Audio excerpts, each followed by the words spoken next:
Chapter 17. Magic. Using a broad definition, it was anything not clearly defined through science that still had definable effects that could be documented and controlled. Well, not always so much on the controlled part. To narrow that focus a little bit, our magic was a little bit more understood anyway. We knew where the energy came from and how to manipulate it. It followed the most rudimentary laws of the physical world. You can create or destroy matter at a fundamental level. Forces such as gravity or inertia could only be balanced out instead of changed completely. You had to obey the rules already in place. There are still variables missing, of course: how our bodies made the energy, why the symbols worked the way they did to focus our efforts, where the energy went after dissipating, even the very nature of the soul itself, if I was allowed to be dramatic. Back home, mentioning that in the wrong audience was liable to be disastrous, if I recalled correctly. I'd always been more interested in function and practicality, though. Magic did what I wanted it to do for the most part, in making my life significantly easier than it was prior, which was a good thing, considering that in most cases, if life had been any harder, I probably would be dead. A burst of focus, the ebb and flow, twists and bends of the energy through me. It was an elation to use it. The log in front of me shuddered gently, and I released the energy in the same instant. With a light tug, 3 stacks of the plates slid out of the wood with the extra space between them turning into light dust. Oh, I'll never get tired of watching that. It's so efficient, darling. I'd be simply delighted to see what you could do with 2 fabric, Rarity assured from behind me. I smiled back at the relaxed unicorn, pleased that I could see a majority of her without distortion or fuzziness. It would seem that I couldn't be without at least one unicorn with me today. Clyda burst into a small fit when she realized she'd forgotten some of her drawing equipment and me took off back towards the library to retrieve them. Spike had elected to stay here, giving her an exasperated look if I recall correctly. That was about half an hour ago. At this point, it wasn't 5 minutes later that Rarity showed up looking for me, believe it or not. Spike was then delighted that he decided to stay here. Not that I was complaining. Personally, I was just happy they had bought, or at least partially bought, my blatant lie earlier. Thinking fast, I had informed both mares that I had simply been practicing precision magic with the pieces of paper. They seemed skeptical, but I elaborated that I couldn't manage to fall asleep and was trying to tire my brain out quickly with the practice. Twilight shrugged and went back to sorting and labeling sheets of paper, but Appetite had given me a dirty look. It hardly mattered, though, as at least she could be as suspicious as she wanted without potentially involving powerful princesses on the case. I hoped. The measuring tape felt cool as the ever-gentle white unicorn pressed it up against the nape of my neck before running it down my spine. How are the measurements coming? I inquired curiously as she continued. She still insisted on making me a suit, but I realized that it would defeat the purpose of me going with her if I looked horrible. Plus, it was apparently good advertising for her to actually have an example of what she could design for stallions. You'll need far less fabric than Big Mac, admittedly, which is a good thing, she rapidly assured before I even had a chance to think otherwise. Oh, she had accidentally insulted my body type the first time I'd visited, now that I recalled. I mean, honestly, there are many good builds for suits that I could make for you. Yours look simply ravishing in a dark blue. Maybe get some simple gemstones on the cuffs and buttons and a nice bow tie to go along with the look. She continued, cooing contentedly as she paced around me, eyeing me over every inch. I saw a blushing look as her eyes almost hungrily scanned me. I knew she was thinking up suit designs, but the intensity she was pursuing it with was a little on the scary side. I'm so glad you didn't talk me into going.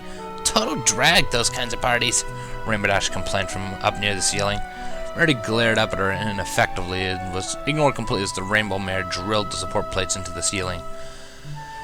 Metal pads attaching in the 4 corners to spread out the support pressure as best as possible.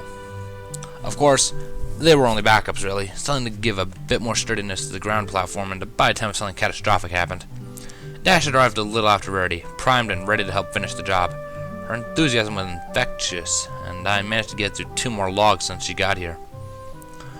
I owed my temples now, however. The headache was starting to flare up, and I knew if I tried a 3rd log that things were going to get messy again. Still, this was already more than what I had managed the last time, nor near what I could have done before coming to Acacia, but that was a different story completely. Rest, Mender. It simply won't do if you get your nose bleeding again. Maybe stretch and get a bit of fresh air? The kind unicorn next to me asked, giving a soft smile. I agree completely. I'm not gonna let you overwork yourself again. Get some fresh air, okay? Abaddon chimed in, popping it out from under the main platform for the conveyor, and giving me a stern glance.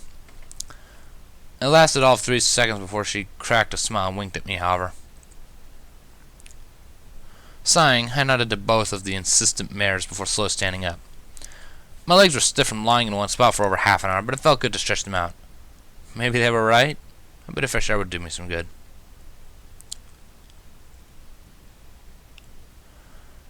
As if reading my mind, Rarity nodded to me before suggesting, "Come then. I can always finish the measurements later. Let's take a stroll around the barn. Clear heads." Spike stood instantly as well, attentively watching Rarity with all of his focus. "Am I allowed to go with you two as well?" he asked pleasingly, something a little on the desperate side. I struggled not to smirk at the little guy. Abaddon didn't hold back her eye roll, however. "Well, of course you can, Spike. I'm not going to force you to do heavy lifting or nothing," she assured, before giving a warm chuckle. She seemed in good spirits today for some reason. Yeah, that's what she has me for," Rainbow groaned, hauling the toolbox back down and shaking her wings off after she landed next to her orange friend. Abaddon gave her a knowing, amused look, but shifted back to a warm smile when Dasher looked over at her. Wait, what was that? "You know you like it. Good exercise for the wings," she pointed out, brushing her hoof along the underside of the sandmare's left one as if to emphasize. Rainbow flailed instantly to the side in surprise, her wing blasting out to full extension in an instant. How it didn't lose half of its feathers, I don't know. She glared back at the countrymare, cheeks burning a bright crimson now. Abaddon seemed unfazed and instead winked over at me. "If y'all are gonna date flirters, that's a good spot to remember. I hear it drives a Pegasus wild," she explained, causing me to join Rainbow in the blushing. "Why did you do it to me then?" the flustered sandmare squealed, slamming her right hoof down into the dirt of the barn floor. Abaddon laughed before ducking back under the platform again. "I need an example, Artie. You've proven we're well enough, right?" she reasoned, muffled a little by her new location. "You don't lie, Applejack. I would have just believed you," I assured, smirking now. Suddenly I realized that Rainbow wouldn't need to worry much about being turned down. Not only was the farm mare significantly more adventurous than I had pegged her for, she seemed extremely affectionate towards her cyan friend. Of course, I didn't know a whole lot about equestrian relationships, but this seemed like a good sign. "Speaking of, where is the deer? I thought Fluttershy was to help us today with the remainder of the barn." Rarity questioned softly, glancing over at me instead. Wait, why would she think I knew? Even though I technically did. "What do you mean, us? All you've been doing today is measuring Mender," Rainbow pointed out, flushed cheeks finally calming down. I saw through her attempt to distract herself and smirked at her. Unsurprisingly, she avoided locking eyes with me. Rita looked absolutely appalled by the suggestion, dramatically throwing her foreleg up to her forehead and seemingly looking woeful. "The shame at even suggesting such, Rainbow! Surely you realize that I will help us just as soon as my measurements are done, right?"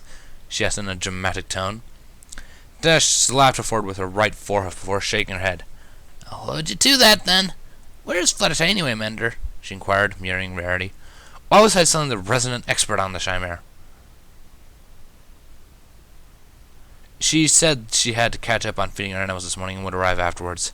I revealed if only to get them to stop asking. Without missing a beat, Rarity shifted from dramatically depressed to curiously asking, "Oh, you saw the deer this morning?" Well, yeah, I admitted, still unsure of how much I was supposed to give out. On one hand, they probably wouldn't let up until I told them. On the other, Tot might use me as a makeshift hammer for the conveyor if I gave out too much information. "Yeah, Mender and I made a breakfast in bed for them this morning. It was a lot of fun," Spike suddenly admitted. "Damn it. Well, there goes that choice. I knew I was going to get blamed for this, too." "Oh my! Scandalous!" Rarity murmured, suddenly blushing faintly. She brought her left hoof up to her mouth. "What? No!" Rainbow burst into laughter instantly, and even Applejack peeked her head out again. "Our little Fluttershy decided to spend the night at Twice Place? I'm suitably impressed." She admitted, brushing her through her bangs slightly. It was weird seeing her without her hat. The overly large Stetson couldn't fit through the support beams, though. Wait, that was beside the point. She just spent the night. Nothing bad happened, I defended, not wanting the mayor's reputation sullied, even if she wasn't here to see my defense. If you can't be proud of who you are in the dark, not much else matters. Rainbow grinned, but Applejack beat her to the punch. I know that, Mander. Everybody here could agree that you're a real gentlecolt, she assured with a curt nod and smile. Rarity averted her eyes and snickered before suggesting, well, technically speaking, it doesn't have to involve Mander, of course. Wait, what? Was she suggesting... Applejack blushed, the pink of her cheeks looking quite fetching when complimenting her orange coat and widening eyes. The Cyan and Rainbow Pegasus couldn't contain herself any further, burst into laughter, rolling over onto her side. I averted my gaze and sighed. Sure, it was good to have a healthy sense of humor, but when she spent most of her time laughing at other ponies' expenses, it was an entirely different story. Well, I was simply suggesting. Anyways, if Mender is to get his fresh air in a timely fashion, we really should get to it, she excused politely, timing a tactical retreat just as Applejack's mouth started to open. She'd either been about to protest the probable mental images floating through her brain, or her mind was losing motor control. Dash grinned and slid closer mouth of the hoof, still lying on her back, now practically under her friend due to a particularly festive side roll. Spike scampered faster than I thought he could as Rarity exited the side of the barn. I watched him carefully as he caught up to his target of affection and began hopping excitedly next to her. Well, he certainly didn't try very hard to keep his interest a secret. I was beginning to have my doubts as to the validity of my prior promise to him. Was I the only pony who bothered to keep the secret?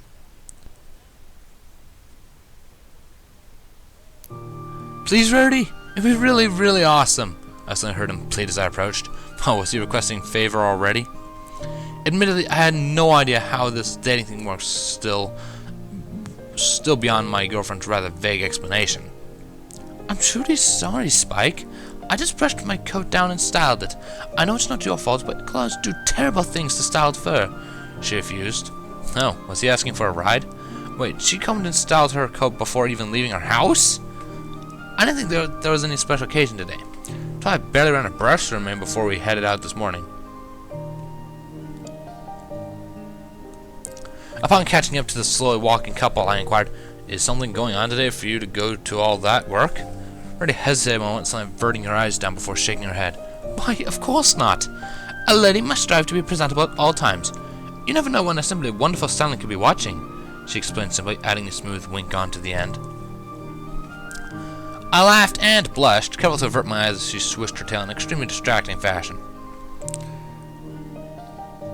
Well, I wouldn't know. Not exactly looking to attract Stallion's attention, I reminded, mostly to change the topic. Maybe it worked better the bigger an idiot I made of myself. Spike took to the distraction well, breaking out of his depressed expression and snickering.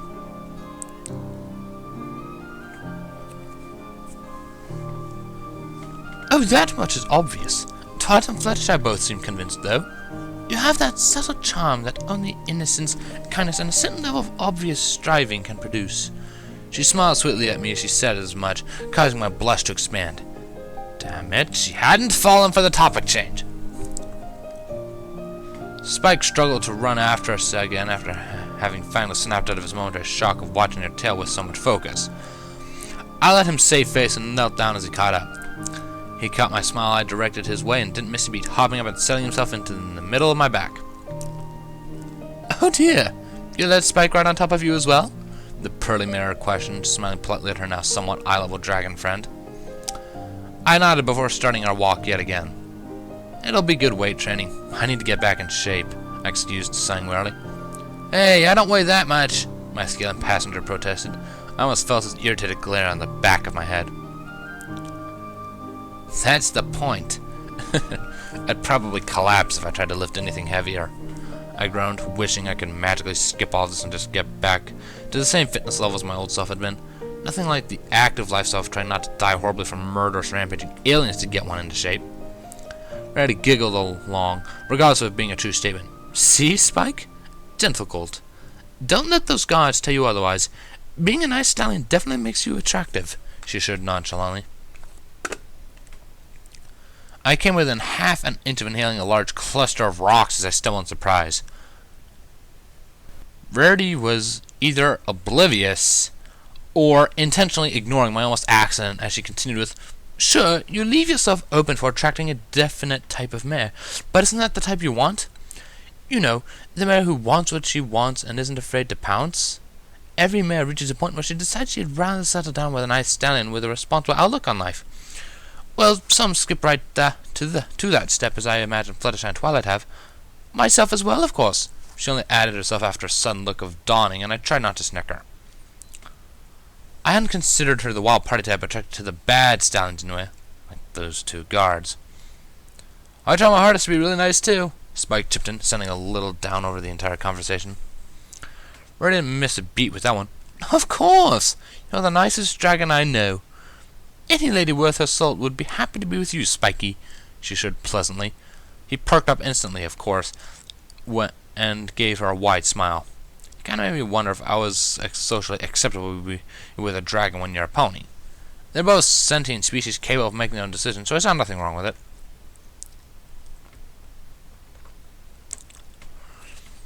We'd gotten about halfway around the barn at that point, not traveling at all that impressive of a speed.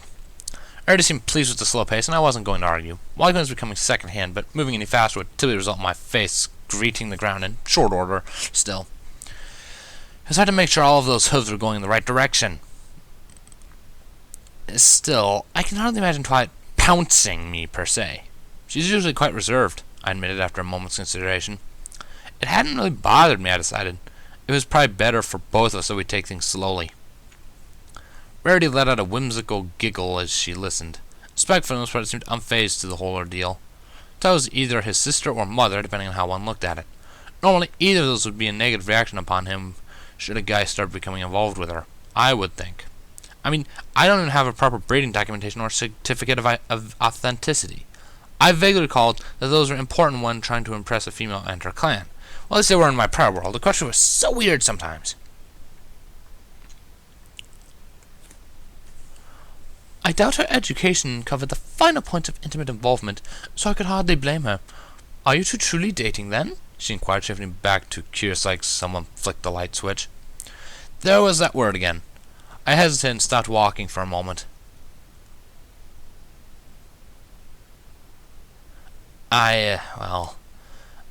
She said that I was officially her cult friend and her my filly friend. We haven't gone anywhere to celebrate it or anything, if that's the right idea, I ventured carefully. Rarity's smile widened and I inwardly groaned. I screwed up somewhere, didn't I? Dating does involve actually going on dates, but ironically such events aren't necessary. If she says she's your filly friend, then you are dating, Rarity explained patiently, much to my surprise. I exhaled softly and nodded. I'm still getting used to equestria cultures, really. This is way more complicated than my old life, I excused quietly, feeling a little tired still. Of course, I hadn't gotten a lot of sleep last night between the Keel-induced insomnia, then blacking out when she ran my brain through a microwave.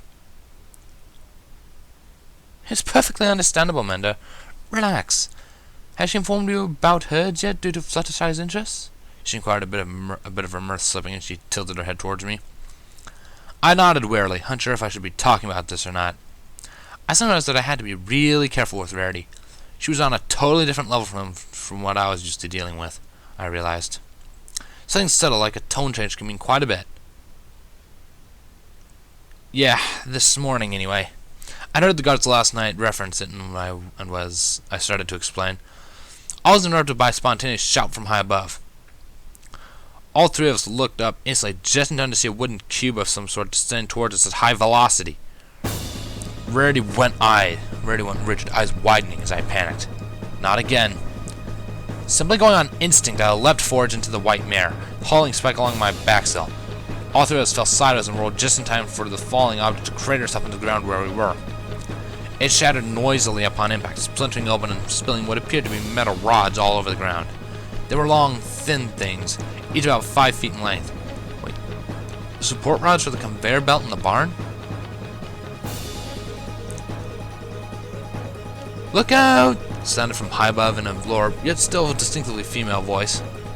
Yelping, I shoved the now scrambling Rarity off to the side and tucked my legs up, narrowly avoiding 3 metal rods as they stabbed into the ground, right where my groin had been located a mere second ago. Not cool! What, had the second grade exploded in mid-air or something? Spike cried out as he fell off my back and finally landed on all fours. He wasted no time and tossed himself on top of Rarity and shielding her upper body with his entire form. That wouldn't do it all. Grabbing onto both of them, I pushed them over until they were both tucked up under me. The second one took up as little profile as possible, and my bear activated and unfurled into a pseudo-umbrella above me, covering all 3 of us. Rarity covered her eyes with both hooves as she tucked against Spike in my right foreleg. I balanced carefully with my left hoof in the air, supporting my weight on just my back legs and one foreleg. The shield held. Sparks flew off at various angles as the high-velocity metal rod skipped off and fell around me in a loose pile. High above, a panicking gray Pegasus with a blonde mane attempted to control what appeared to be a floating cart of some sorts. For some reason, somehow, the cart was on fire. Another box fell off the back and exploded in midair from a haywire blast of magic the cart produced, sending yet another wave of flying spikes pulling down towards me. Damn it! Tucking up again, I lowered my left hoof and focused purely on compacting the shield as hard as I could. The more compressed entity, the stronger the barrier was. All 3 of us let out a panicked yelp as the sky darkened and metal rained about like a spring storm.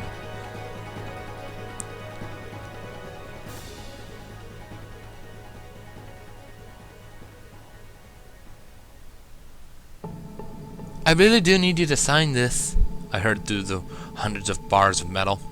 Why did Applejack even order so many? This is easily 3 times the amount that she had needed. Was she just trying to kill me or something? What the hey? Derpy! You made a rat mess of the barn. Some of those things are sticking through the wall, I heard Applejack complain. It's hard to hear anything through Rainbow's laughter, of course. Red and Spike stirred under me slowly. I doubt they lost consciousness, but they probably just now decided the end of the world wasn't going to take them with it. I resolved to the edge of the shield as best as I could to give them room. I was sweating a little bit now under the force of maintaining this stupid thing after so many collisions. Rarity glanced up at me and smiled momentarily before looking past me. Her smile faltered and her eyes widened as she asked why exactly it was so dark in here. There's a tired sigh followed by, I know, Applejack, I'm sorry. I just don't know what went wrong. I'm surprised it didn't arc towards me or wherever he is right now, Rainbow finally muttered, catching a breather between chortling. Gasping, I winced as another spike of pain went through my head. I didn't even dare speak and let my focus slip. A little help under here? Rarity called out, noticing my dilemma. Oh yeah, if Mendes that blue stand, he is actually under there, along with Miss Rarity and Spike, the man named DERPY finally explained. Trying not to groan, I pushed back any comments about her priorities in light of not getting squished by metal rods. What? I heard in 2 simultaneous voices. A sudden harsh galloping sound came off to my right. I winced as a hard blow slammed into the side of my shield. It flickered and I was forced to slam my eyes shut as the strain put pressure on the inside of my eyes. Uh-oh. That was never a good sign. Hold on, y'all. I'll get y'all out of there. Applejack assured before another slam hit the side. I finally groaned under the pressure, the top of the bear fading slightly. No! My eyes snapped open as I re-solidified it just in time. Well, almost in time. One arm made it through just before I slammed the bear around it. My right foreleg instantly whipped to the side, snagging the rod as it stabbed downwards. Honestly, I felt a light gash along the side of my leg, but the improvised weapon missed Spike by a few inches. He yelped and crawled closer to Rarity, both looking more than a little worried. A few drops of red descended from my nose as I looked down at Rarity. She watched them hit her coat and frowned before her horn lit up. Shakily, threads slid upwards again from her magic, and she strained to push it back out of the field. Seconds passed, and I strained more. Finally, she pushed the tip of it out again, and I closed the barrier back up instantly. The pressure on top lessened as I realized that 2 of the 3 rods were being lifted up off the shield.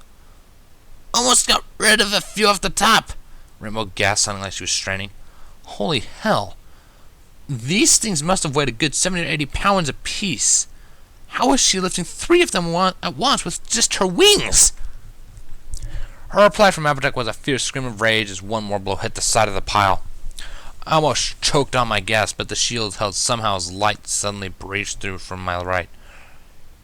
Mender, you got a barrier up? she asked carefully as I saw her peek between the bars in my peripheral vision. I didn't dare so much as move, however. I was literally helping the roof hold up with my back now, drops of blood and sweat coming off me in various spots. My head was screaming at me, and invisible pressure inflating the inside my skull like a balloon. "Get them out," I managed to say. Plead, really. Applejack frowned, but nodded before slamming her shoulder into the side of the bar. It shook with the force of her muscles, and she shoved 5 over and out of the way an instant later. The other side started moving by itself, seemingly at the same time. It took me a moment due to the strain to realize that Rainbow must be yanking them from above.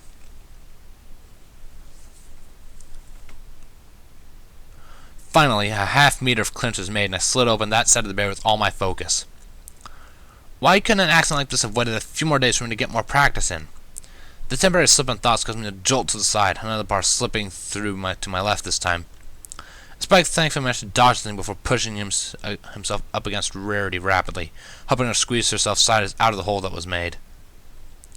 Applejack grabbed her a second later and pulled rather forcefully. The pearly unicorn was out of the barrier and removed from danger before I could even manage to blink. Spike stumbled under the sudden loss of the individual he was shoving, but caught himself. He quickly looked back up at me and frowned. "Go!" I managed to spit out, closing my eyes yet again as another bar slipped through, sliding hotly across my left flank before leaving a burning, then numb sensation. If I lived through this, my curiosity was going to force me to weigh these playthings. I knew they were long, but what in a crusher were they made out of?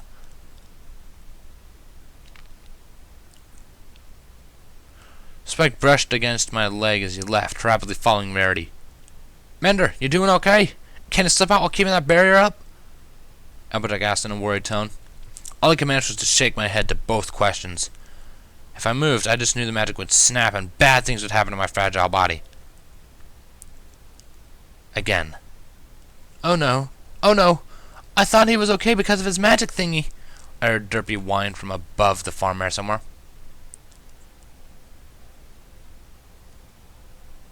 "Whoa! What's going on now? Uh-oh. Is this your delivery, Applejack?" I suddenly heard ask from an oh-so-familiar sounding unicorn on the other side of the peppering of bars. She sounded surprised, but not entirely distressed. Okay, time to change that. Sorry, Twilight. "Help!" I managed to shout out weakly. It made me lose more of my concentration, and the bear flickered again. I shrank it instead of letting it collapse, falling to my belly as I lost ceiling height at the same time. "Bender's under the ascendant barrier!" Rainbow Dash added hastily. Some of the metal bars suddenly didn't follow the shield down.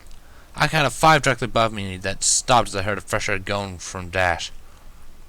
There was a moment beat of silence, followed by, "What? Move, Rainbow!" It wasn't a question, and I swallowed nervously.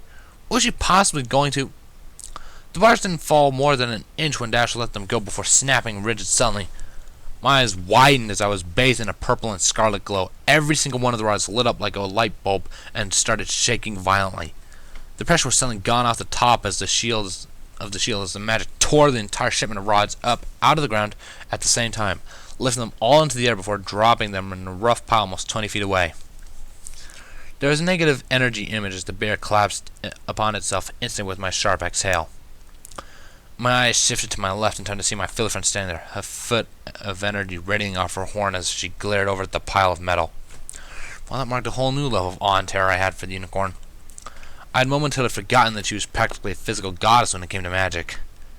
Damn. I was starting to realize that she was actually stronger than the instructors back home. Not only did she have volume of magical energy, but raw talent as well. Moving was out of the question. My mind screamed as I gasped the air back into my lungs, tasting blood as my tongue rolled out.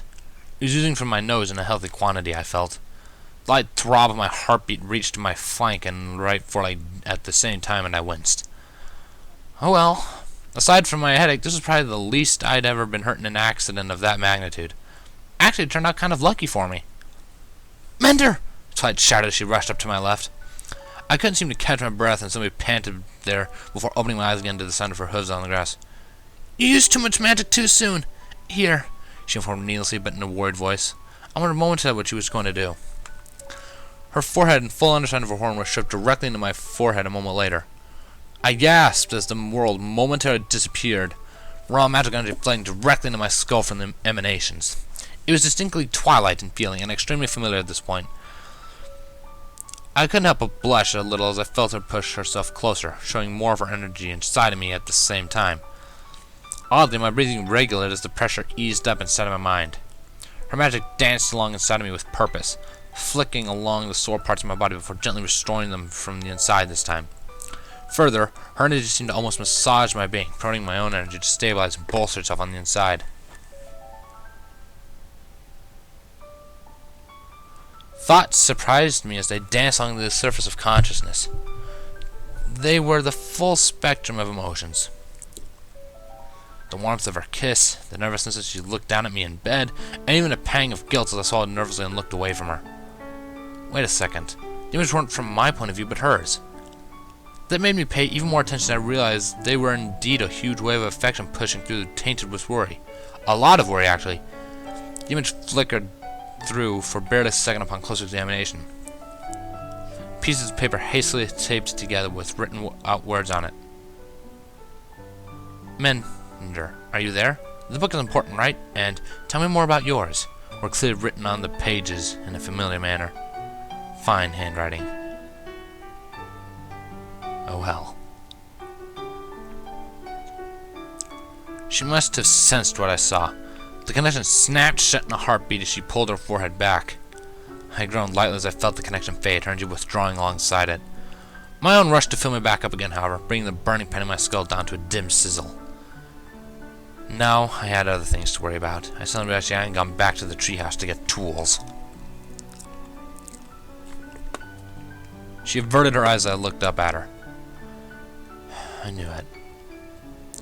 Mender, we need to talk, she finally admitted, almost too quiet to hear. The tone made me inwardly groan. There's something about the way she said that which set off my red flags in my head, and I didn't know why. I already pounced before I could even further analyze how badly I was screwed. Oh, thank you, Menda! You're simply amazing, I must say. You didn't even hesitate. You saved Spike and me from certain doom. She spoke rapidly, tone dripping with a surprising level of appreciation. Yeah, dude. That was awesome that you threw up that shield so fast. We would have been pancakes if you didn't. Although, that does sound kind of good, Spike chipped in, derailing his own thought processes as he hummed, subconsciously rubbing his stomach, it would seem. I had to chuckle at that one. Twilight actually hesitated. Nor the single minded mirror would have hauled me off to lecture me on scribbling all over hundreds of sheets of paper in a crazed manner during the night, then cutting them up into dozens of pieces each. Well, some were only cut once or twice. Towards the end, I was getting really tired and lazy. Not to say that I'm not thankful that he saved you two and was really brave and all, but I kinda need to talk with him for a moment, if you don't mind. Twilight interrupted, sounding vaguely uncertain for some reason. I sighed wearily. Rarity heard my sigh and looked up at Twilight, a frown shifting onto her face instantly. Twilight! Men had not only totally exhausted himself saving the lives of both your best friend and assistant, but he is injured. Anything you need to say to him can surely wait until he gets healed, cleaned up a little, and a big glass of water into him, she lectured, surprising me completely. It wasn't that big of a deal. I mean, the accident surely wouldn't have been lethal or anything. All it really did was save them the pain and Twilight having to heal the two of them. Hell, if I hadn't been there, I suspect their eyes would have missed entirely. They didn't seem to cluster exceptionally well right on top of me, although she'd already healed most of the inside wounds anyway. Twilight flinched and looked away, sitting down again and frowning. I saw the pieces of paper that she dropped from where I had vaguely heard before. The same taped-up pieces I saw in her mind. Great. Should I try and lie and say they're nothing, plain to the fact that she probably thinks I'm totally insane, or try to tell the truth and watch them really think I'm insane? Such great choices. Spike must have traced my side as he asked almost immediately, Hey, I threw those away! Why did you tape them back up? And what about the tools you went to get? That's one of those questions should be obvious, but I don't think he's ever seen how readily Twilight can use espionage to her advantage. Or I'm just exceptionally paranoid. Or would it be properly paranoid instead, seeing as it turned out to be true? I lied. The tools are all here in my saddlebags. I went home to tape these back together on a hunch that proved right. This is why I need to talk to Mender, the Lavender Unicorn admitted, tossing yet another surprising twist onto my day. I would have expected her to try to hide it.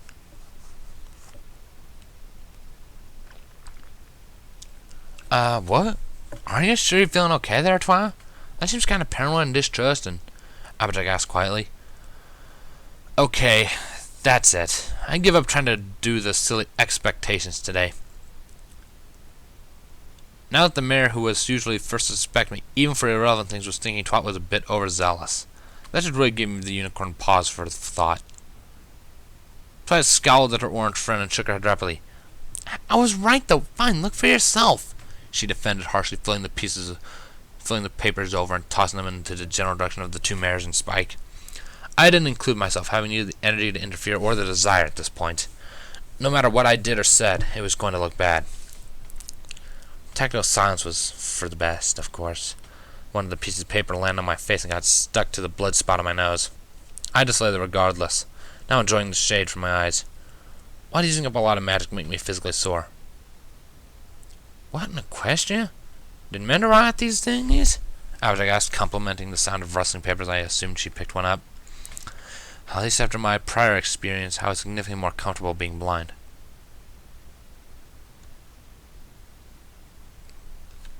Twilight groaned and pointed out, Of course he did.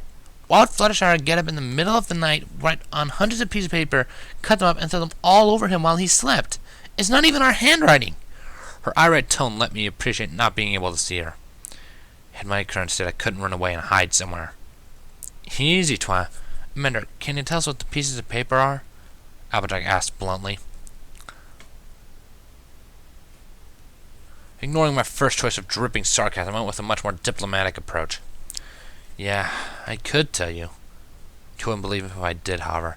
So isn't it just easy to tack it up to old Mender being totally insane? I reasoned calmly. Yeah, that was the diplomatic approach. I took note and tried to tone down the bitterness in the future. Largely, it was just this topic, though. I'll believe you, Mender. Please? Reddy asked politely. I felt the hoof gently traced down my back and figured it was her. She followed up with, If he answers truthfully, will you then heal him, Twilight? Well, at least that was a little pointed. Ouch. She's also technically healed me already, at least a little bit.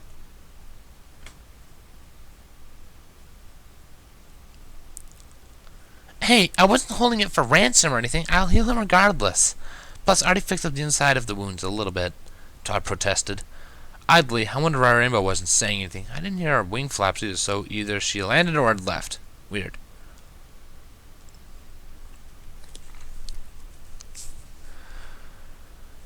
There from last night. I couldn't sleep, like I said. It wasn't because of insomnia, however. Keela wouldn't shut up. Whenever she talks near a book that's on the other side, I hear it for some reason. I think I'm still linked to that book, and I don't know why. Keela's a Caldarian scientist. That's the name of my old race. I actually surprised myself with this time with the calm I managed to maintain. Although pride didn't matter either way, so was that calmness or apathy? What? Applejack asked in about as flat a tone as possible. A low groan, sounded very akin to what frustration would be like if it made noise, emitted from my girlfriend. This was followed by a faint slapping noise from her hoof and forehead in all likelihood. Mender, this is getting ridiculous. You need to see some pony about this, she finally managed to voice a dozen seconds after the groan. What's the book thing about? Rainbow suddenly asked, indeed confirming that she was still present. Still present and missing the point entirely anyway. I shifted my legs under me fully, realizing now that there wasn't that with her current level of distraction, Twat wasn't going to heal the outer wounds right away. Not that I wanted her casting spells on me while distracted, exactly. It's the journal my old self kept, I believe. They're allowed one personal item to carry within the military. Keela stated that it's something called an Aegis artifact. From what I've pieced together, it's some sort of pseudo-scented item of extreme magical power. The book is dormant until I connect with it. For some reason, it's linked to me. All the talking was making me even more tired, but Dash deserved a proper answer. She'd actually asked the question without the barest defense that she thought I was nuts. You really believe all of this, don't you? Twilight asked, sounding genuinely surprised right now. Don't be rude, Twilight. I mean, honestly, you should trust your cult friend more. Would it hurt things that much to have either yourself or Princess Celestia take another look? The three of us will be in Canterlot in 3 days' time, need I remind you, Rarity suggested reasonably, actually giving me the benefit of the doubt as well. It is going to come clean after all.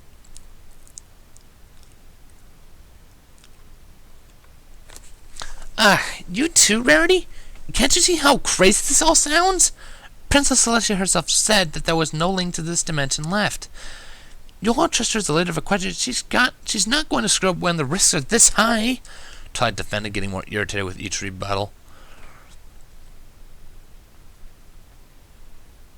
Rainbow sighed wearily and added, in an uncharacteristically serious tone, I kind of agree with Rarity, Twilight. If it's as serious as you just said, I think we should have it looked at again. Princess Celestia would want that. I couldn't help but smile gently from under my piece of paper. Maybe I was wrong about all of them thinking I was crazy. Well, crazier anyway. Pity the only pony arguing for my craziness was my filly friend. Twilight let out a stifled groan, but was interrupted almost instantly. I agree with Rainbow Dash. If it's dangerous, you and Princess Celestia should definitely check it out, exclaimed the gray mare from before. Derpy, was it? Wait, why was she still here and listening to all of this? Ah, Derpy, what are you still doing here? Rainbow asked almost instantly, apparently thinking the same thing. Oh, well, I feel badly for what happened and wanted to apologize to Mr. Mender himself. Plus, you still haven't signed for these, she reminded. If I had had the energy, I'd have hit my forehead myself. She was almost legendary in her persistence. Applejack sighed, but not in my peripheral vision, being one of the only ponies I could actually see from around the paper. I guess you're right. Still, could you kinda not tell any pony about this? It's kinda a secret, she requested politely before accepting a feather of some sort beyond my vision range. She held it carefully and signed a slip of paper that was held out for her, it would seem. Of course, Applejack, Derpy agreed, I think. It sounded more like her mouth was suddenly stuffed full of something. Oh wait, she was holding the clipboard in her mouth while it was being signed. Twilight sighed wearily, reminding me that she was still there. Fine. I'll do another scan tonight on him if it will make every pony feel better. What do we do if it comes up negative? She questioned, standing as if that was mostly assured. Still, at least she was considering the slim possibility that I might not be totally insane now. That would probably be reasonably easy to deal with. MGF places in a question for ponies like that. I finally spoke up quietly. Maybe she was right after all. The possibility that all of this was just in my head hadn't been lost on me yet. Twilight went completely quiet, and I was almost curious enough to peek if I hadn't required so much energy. Applejack stopped looking over the page presented to her and softened her expression a little before setting the feather back down and glancing over at me. What, was it taboo to have ponies with mental illness? Uh-oh. Was I going to be executed for something for becoming crazy? Surely they wouldn't have kept that large of a secret from me. We do, but you're not going to go to one of those places. If it comes down to that and Twilight can't do it, I'll take care of you myself. You're still a hero, Mander, the orange mare reminded softly, smiling again over at me before turning to face me fully. A cyan wing shot out into my vision a second later, startling me just as the blushes started to set in. Heck yeah! Dash exclaimed abruptly, making me suddenly realize the outstretched wing was part of a pose on her part. The entire town will probably take care of you. If nothing else, you'll have the support of the 6 of us. I blushed further, tugging my ears down and trying to hide behind the paper. I could handle making an idiot of myself, but this is totally out of my comfort zones. 7, Spike added, sounding a little irked that he needed to remind her that he was still there. I chuckled, finally extending my right hoof a little towards him as he slipped into my rightmost viewing field.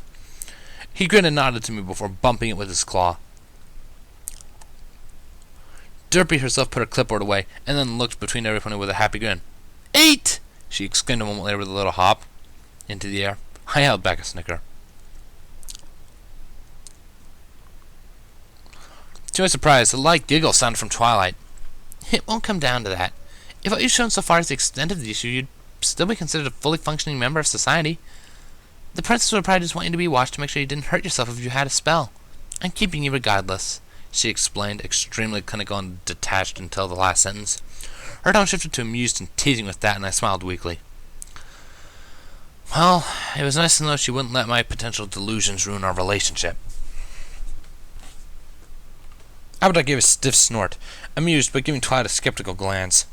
That'll be interesting to watch. But I think the real problem here would be if in your test comes a positive, she reminded, losing a bit of her smile. So I let out a quiet humming noise before its lens shifted way closer to my perspective. Her mouth latched onto the piece of paper and pulled it off abruptly, making me wince as it took a bit of the drying blood with it. She spat the paper back out after it was clear of my nose and looked down at me with a troubled expression. Was that because of me? A pang of guilt went through me. If it comes back positive, we have a lot of problems. It was either something the princess couldn't detect, doubtful, or something that happened after she did the scan. You said it was a book you felt connected to? She reasoned out loud, repeating what I vaguely recalled saying to her already. I bit my tongue and nodded. If she was willing to actually inquire more about the issue, I should try to be as somber as possible. It was my old self's journal.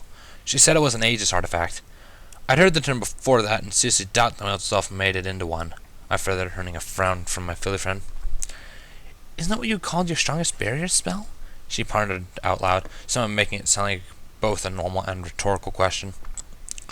I nodded yet again before remembering the bits I'd learned in the meantime. Oh, that's right. I learned that there's something wrong with that spell. It doesn't behave like I originally thought I did.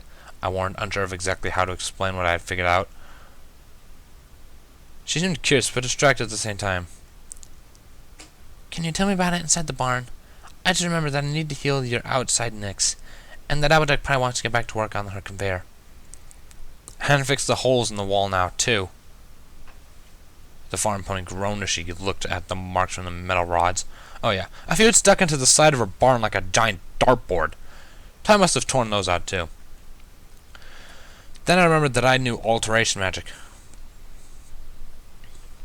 Oh, if you'll let me use the bits of wood left over from the logs after I cut the boards out of them, I can use my magic to meld them into the holes and repair them, if it would save you time, I offered politely, perking up again and rotating my head ambitiously towards the mirror. She surprised me by looking equally surprised before smiling again and nodding. You're just full of handy tricks, ain't you? I suppose I'll just have to add it to the huge debt I owe you, she agreed, smirking mirthfully afterwards. I scowled at her, and the smirk became laughter. She knew that I didn't like the thought of her paying me and did that on purpose. Oh, relax, Mender. You deserve to get paid a little bit for your trouble so far. Besides, she's already getting the work of a professional engineer and free materials as well, all for the price of a construction pony. I think she already knows how lucky she is, Ty pointed out before picking me up like a ragdoll using her magic. All retorts left my mind as I was lurched upwards in a redirected process to attempting to not throwing up. Spike hopped onto Ty's back immediately as the mare stood up again. She didn't even flinch, and I wondered briefly just how used to him being there she was. Appetite walked further forward and shifted under my drifting position, looking up into my lowered face. Trust me, I know how lucky it is. This project would have been a total bust had you not been here, Mender. I'm real happy you wanted to help out of the kindness of your heart. You have no idea. But that just don't sit right with my conscience. My brother agrees fully, so you're going to get paid as much as we can manage. She spoke, surprisingly serious as she watched my expression. I lowered my eyes, but nodded to her. Even though I felt bad accepted anything from her, I suddenly realized that she probably felt the same way in return if I did anything for free. I can understand that. Rarity coughed politely before asking, is this a bad time to inform you that I'm giving you the suit as compensation for your troubles as well? Oh, and I'll cover all of our traveling expenses too, don't fret. What? But that was one of our newest design suits for sounds. I didn't even want to think about how expensive that was. I just drooped as I pouted towards her. Well, they rose, I suppose, considering my head was upside down. Rarity, that's too expensive, I protested weakly, trying the cute eye expression I thought I'd pull off before. She didn't buy it, and simply grinned wider. Reba snapped me out of it, however, she smacked her hoof into the grass. Hey, not fair, you guys! The weather captain position isn't the greatest paying job, you know. How am I supposed to pay Mender too now that all of you are? She questioned in frustration, throwing me for a loop with her logic. Wait, was she seriously going to try and pay me for the silly wing thing she requested earlier? That was barely 20 minutes tops, if that. She was either overreacting or had additional details planned that I hadn't been told about. There was dead silence for a good 4 seconds, which I discovered was ridiculously awkward regardless of how short the amount of time. Why is everybody looking at her like that? What, pray tell, service did you request from Mender? Further, I think you have that a little backwards, Rarity muttered, sounding decidedly perplexed and equally awkward at the same time. Maybe she felt it too. Glancing over her, I noticed her brow was furrowed, and she seemed to be thinking very intently as she stared at Rainbow. Todd spun me around instantly and glared in my face from well within my comfort zone. Yes, Mender, what's she paying you for again? She questioned pointedly, irritation present in her voice. Wait, what? What did I think it was exactly? I swallowed nervously as Rainbow shuffled with her front legs. How did I say this without giving away sensitive information? I tried to rapidly motion towards Applejack with my eyes. All it served to do was shift Todd's irritation glared into a confused one instead. Sadly. It wasn't anything bad. I wanted to do that glowy thing with my wings again and help me practice for the rest that's coming after the party Rarity's telling him to. You know, to maybe get me better at my celebratory skywriting? Rainbow offered, nervously, being surprisingly vague. A look of dawning comprehension appeared on Twilight's face, and she shifted to a smile and an instant nodding to me. Woo! I get to live another day! I made a mental note not to get on one of those days since last accident encounters for living with Twilight. It put each day I woke up still breathing into perspective. Oh, that might be lovely indeed. You are certainly getting into the skywriting technique, Rarity chirped, sounding honestly interested. But why was she of all ponies interested? I was suddenly highly suspicious. Rainbow apparently wasn't. Yep, I can even add colors to them now. It's totally awesome, of course. I just need to work on the sharper turns now, which I was hoping to use these cool wings for. She seemed oblivious to the strangeness of her friend's sudden interest, so I'd assumed it was a rather regular occurrence. Obviously, I only ever saw them interact while I was actually there. They've been friends for years, so who knows the depth of the connection that I was missing.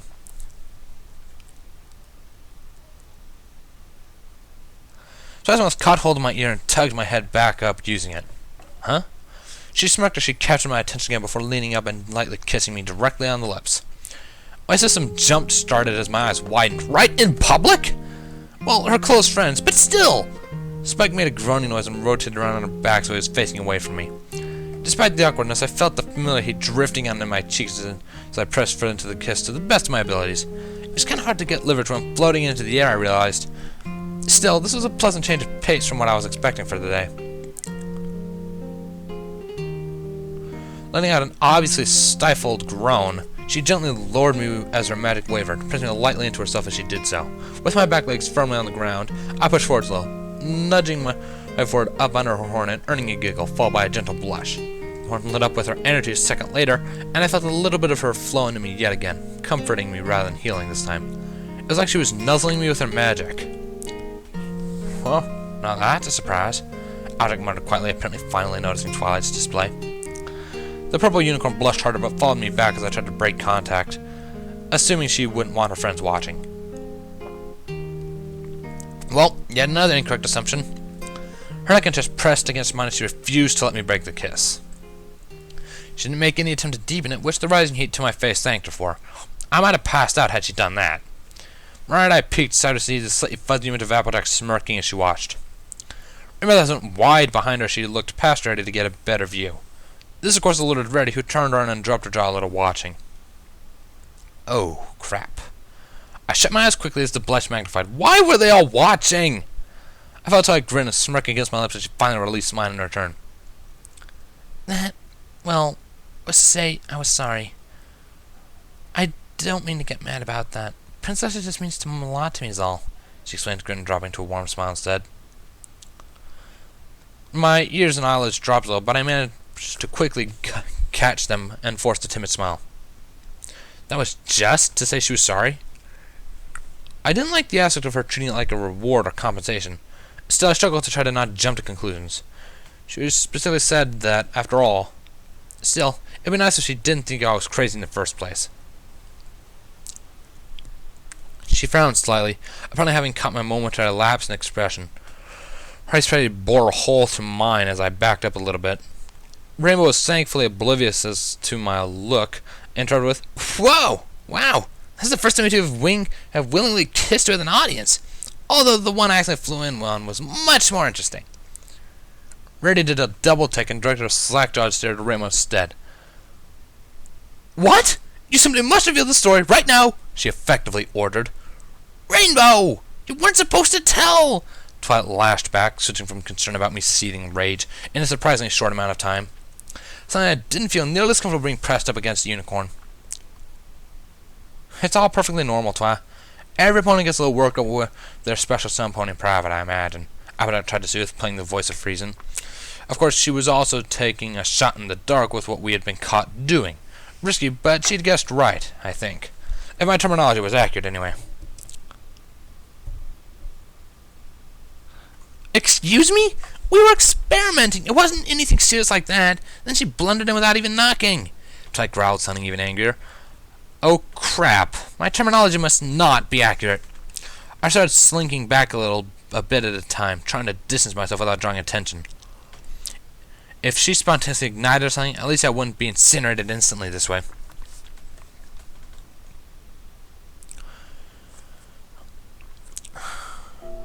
She noticed, pretty much immediately. Her glare shifted to me almost instantly and I made a weak whimpering noise in the back of my throat, trying to hop away. She caught me out of midair and violently pulled me back to her in a heartbeat. And for the last time, I'm not going to hurt you. You don't have to run, she started to explain in an irritated tone. There's something wrong. A twinge in my head from the situation. My vision flashed as I was pulled, something ugly twisting itself through my skull. My posture near matched something dark in the back of my mind, something feeling familiar. For the briefest moment, everything darkened as I was pulled towards a metal table, arms and legs strapped and placed to something cooled behind me. I tried to scream, but there was some sort of metal piece stuffed in my mouth. A slim girl stood in the shadows in front of me, partially concealed by a combination of there only being one light in the room and it being shined directly into my eyes. I could still make out the whites of her teeth as she grinned, and the glistening metal blades of the drill she held. My eyes widened. The claw-shaped blades were stained red, I noticed, the closer I was inched towards the gleeful female. I knew those were the last things I was going to see. The horrible image was gone in less than a heartbeat, but it was far too late. With a guttural yelp, I curled up into a little ball in her magic. Upon expecting it to remain upright, her magic missed its mark and dropped me the remaining foot onto the ground in front of her feet.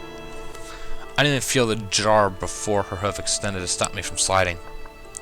I took it up further, attempting to hide the sensitive parts from her magic. She kept saying she wasn't going to hurt me, but she got so angry sometimes, just like them. She's so absurdly powerful that her anger... There was 1,000 ways she could make me wish for such a simple thing as death, and I knew it. She could torture me for days with that love power, slowly pulling me apart, and yet make sure every individual piece stayed alive to feel everything.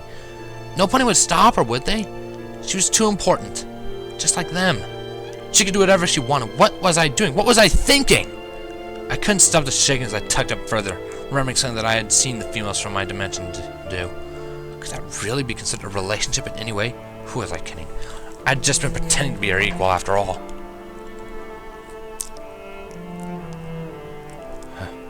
Her hoof hesitated, and then drew back again.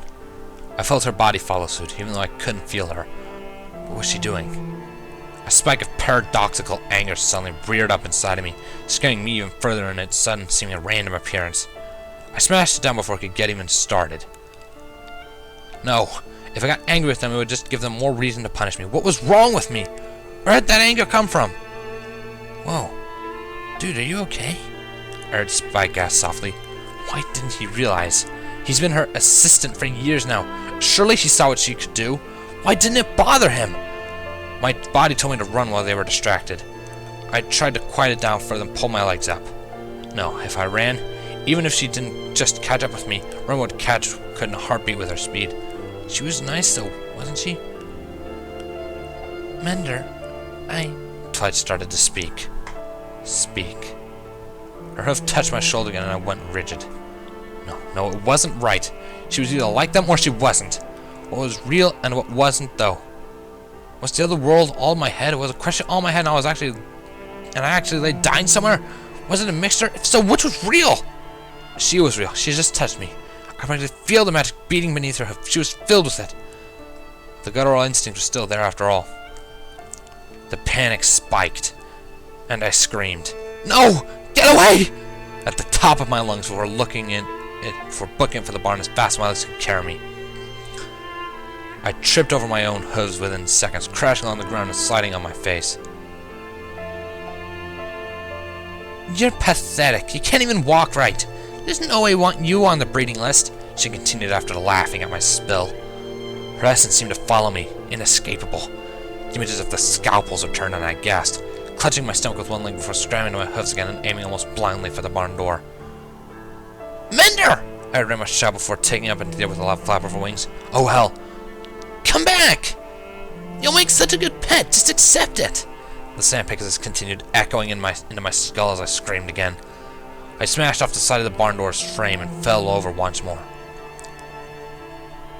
You already failed the breeding exam! You failed when it meant to be a soldier to! You failed to protect her from yourself! You touched her! Toilet screamed after me, somehow feeling like she was right behind me now. I dove across the floor, sliding in the dirt before getting under the bars of the support platform. I'm sorry!